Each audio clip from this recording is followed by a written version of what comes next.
stop and have a refreshment of some kind? Go down here and swim. Nah, I'm right. You're alright? Mình chụp ảnh. Đứng đây.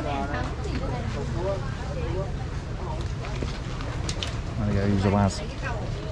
Use the Wazza. So we've had lunch now, and now we're going to head to the hotel.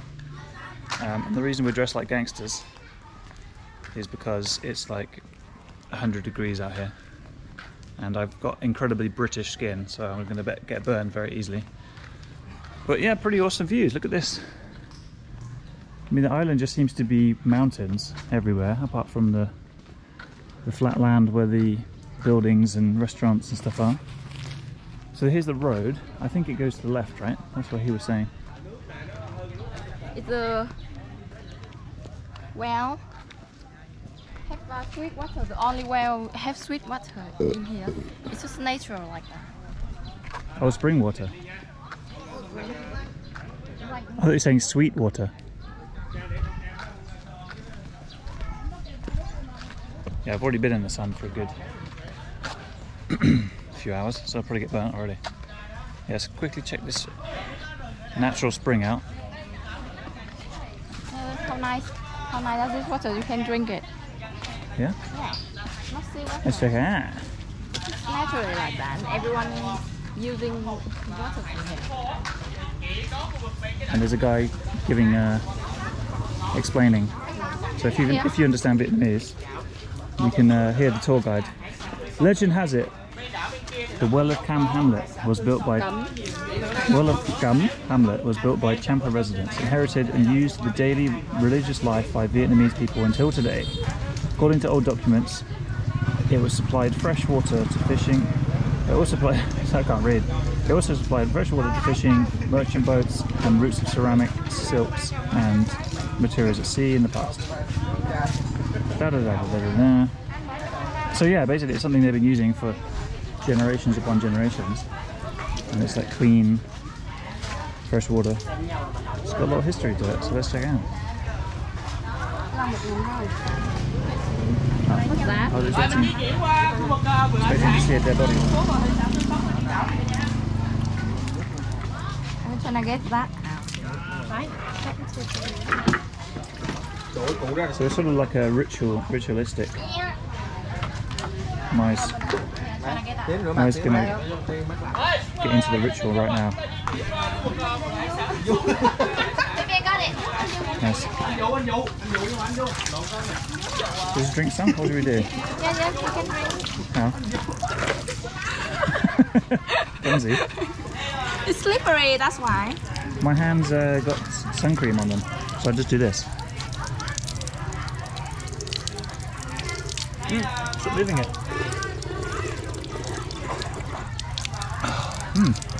Oh damn it, I wasn't even filming that. Let's do it again.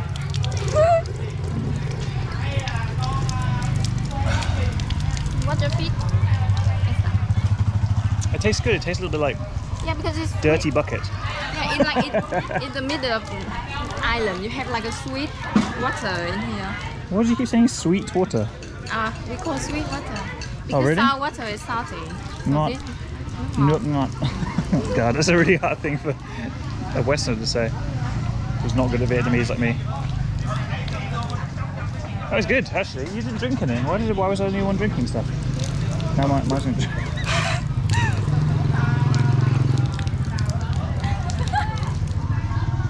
So that's you know, if you're living on an island, I guess it's pretty difficult to get water that's not from a spring. Because you know, with us, we just order bottles of water. Where are we going? Are we going this way? Mai's going to ask. Yeah, my point is, like, you know, we just order bottles of water. You can't drink tap water, obviously. I think it's this way. The map looks like it's over here. Oh, here, look. It's just the worst map route. This way, right? Alright, actually, maybe she's right. I think both. We'll just follow Mai. She knows where she's going. But yeah, that was an interesting little caveat to the tour so far. I think I'm pretty much just going to film this whole walk, and then that can be a video. You're out in the middle of an island, you know. I don't think there's many YouTubers have explored the actual island. There's a really bald chicken. I'm fascinated by people who live on an island and they just sustain themselves completely off, you know, everything that they have. They don't need to, you know, go. I mean, the only boats I see coming here are boats to bring tourists and stuff like that. Well, this guy's gonna run me over.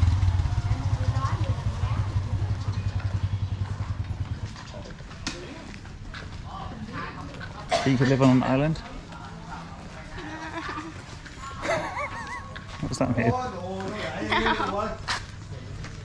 What about, oh no, you didn't go there, did you? I was thinking of Pai, but that's not an island.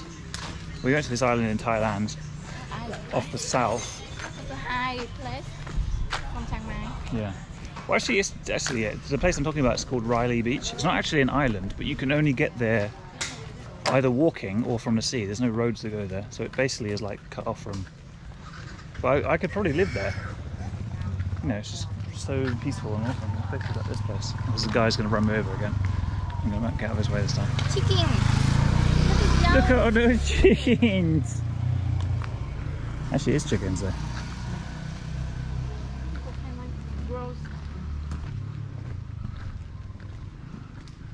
Yeah, I'm not sure how much more I'm going to film. Oh, actually, the one thing I was going to talk about is the difference in cultures for people who are looking to come and live in Vietnam, explore Vietnam, travel to Vietnam, etc., etc. And I was thinking about this the other day, and you know, I've been living in here for 4.5 years actually, almost. And there are a lot of things that you just get used to that are completely different, or maybe may take you by shock, or you know, just really different, like adjustments. Yeah, nice. Yeah. There's a couple of really weird-looking chickens, ducks. Black duck. Oh, it's a black duck. A bit den. Oh, that's beautiful, isn't it? Look.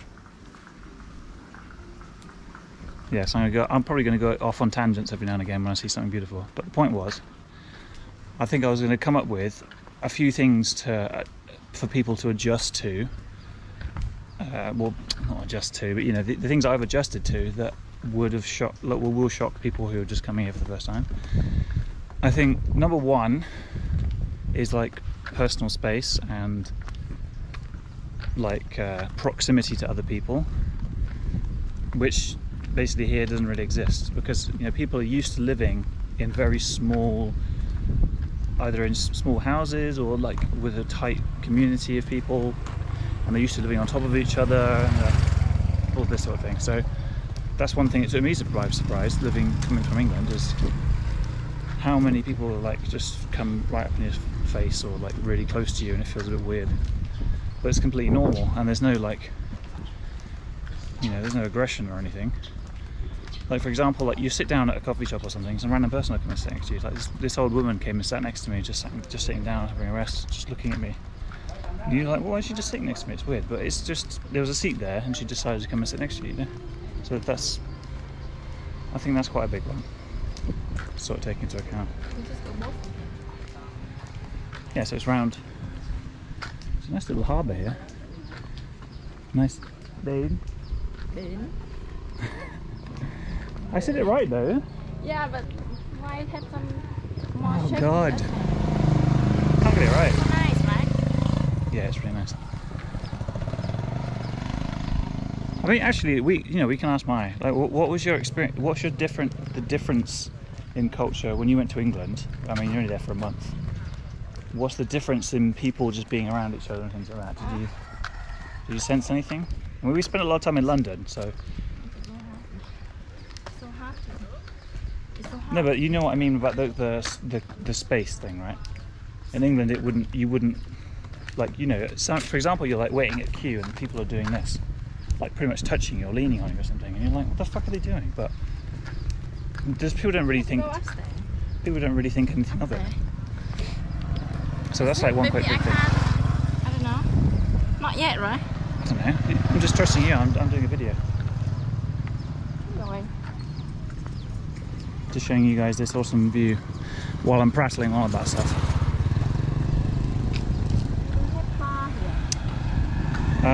there's so many things, I can't really think of things. Like another, I guess this is sort of related to the space thing, is queuing. Like if you're English and watching this, you understand queuing. It's like a national sport for us, right? But queuing doesn't exist in Vietnam. It's basically, there's a thing that you want to get to and then you just walk there. And there's people in the way, it doesn't matter, you just go there. And that can be really annoying. There's people offering bike rides for us. So that's definitely one massive thing that even still winds me up to this day, to be honest. Like the other day I was at an ATM, so they have like a vestibule, I think it's called. I'm just thinking about Friends episode. And they have people like inside. I was waiting outside at the ATM, and this guy literally just walks in. He doesn't wait for me like 2 seconds. So things like that really grind my gears still.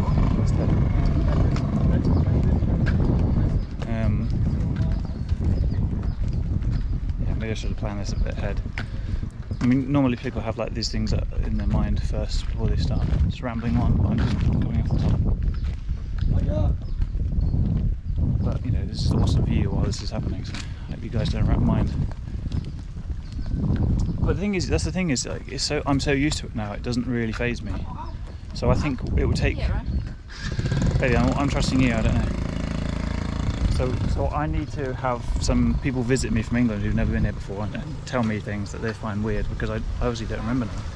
I reckon it's like this other one. This one feels a bit too. But this is pretty beautiful here. Look, this harbour. I feel like we didn't really walk that far. It was just the well was over there, and we just walked to here. It's not really that far. So what have we had so far? We've had personal space, queuing, noise.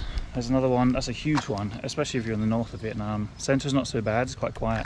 Saigon is not as bad as Hanoi in the north. It just seems to be very loud. And that's where my family are from, by the way. So. Oh yeah, looks pretty nice. We have to go back there. So yeah, the noise is like a really big one. So you'll just be inundated with noise especially when you arrive in Hanoi the first time. If that's the first place you're landing, it's just crazy. And Saigon's crazy, to be fair, as well. But just the beeping and stuff and the shouting and stuff like that in Hanoi is just a different level. But then again, you get used to that. So like 5 or 6 a.m, the vendors are up selling their corn, selling everything. You know, they do. And the way that they sell it, you know, as you may know, they drive around and shout it, or they have a loudspeaker that announces what they're selling. Sometimes it's guys who fix machinery or sharpen knives, all sorts of stuff like that. So that stuff all starts very early and it's all very loud. Construction is just, you know, non-stop, pretty much in Da Nang, I guess in the big cities as well. So there's just always some sort of noise going on. People just like to shout, and you know, in the north, I've noticed more than anywhere else, as I keep saying, is they like to shout for people, like calling their family or something, but it's always like from far away, so they have to get, you know, all the noise out. I'm not quite 100% sure on this, but I think it's because of the mountainous regions, people are used to shouting more, and in the north they tend to go woo, which might tell me that in the sort of mountainous areas they do that more. Anyway, we're at the place now, so I'll stop talking. It's quite nice. Everyone's already here because everyone else got bikes and not walked around like an idiot. All the tiny ones are here. So we got phòng 1.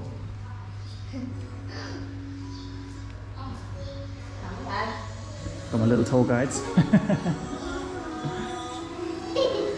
I thought I'd be shy of the camera. 2.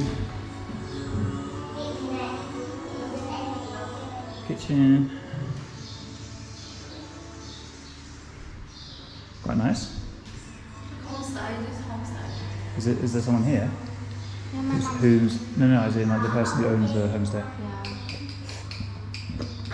Because that doesn't always mean, like, obviously homestay means someone lives in the house while you're staying there, but it doesn't always mean that in Vietnam. Sometimes it's just a thing they use because they know people are looking for that. So they use the terminology, but it doesn't necessarily mean that's actually what it is. What is? No, I'm just finishing off. So yeah, what we're going to do is just get a bit situated, and then we're going to do some more sightseeing and stuff later. I think we need to rest for it now. So catch you on the other side, on the flip side. It's pretty small, but it looks a bit mean. Oh, it's wet up here. Oh, that's why. I'm spraying guns everywhere. Ooh, there's a little balcony. Nice. Ông chạy lên nhìn. Our room. Oh. That's right.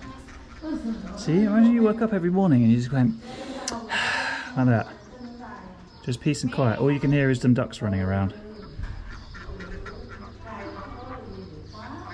I wonder what they're doing here. Yeah, it's quite a small island. Anyway, we're going to get situated. I'm going to film some more later. Maybe this will be one video, I'm not sure. Because I might make a video out of the points to get used to and adjust to. I don't know, think about it later. Anyway, see you later.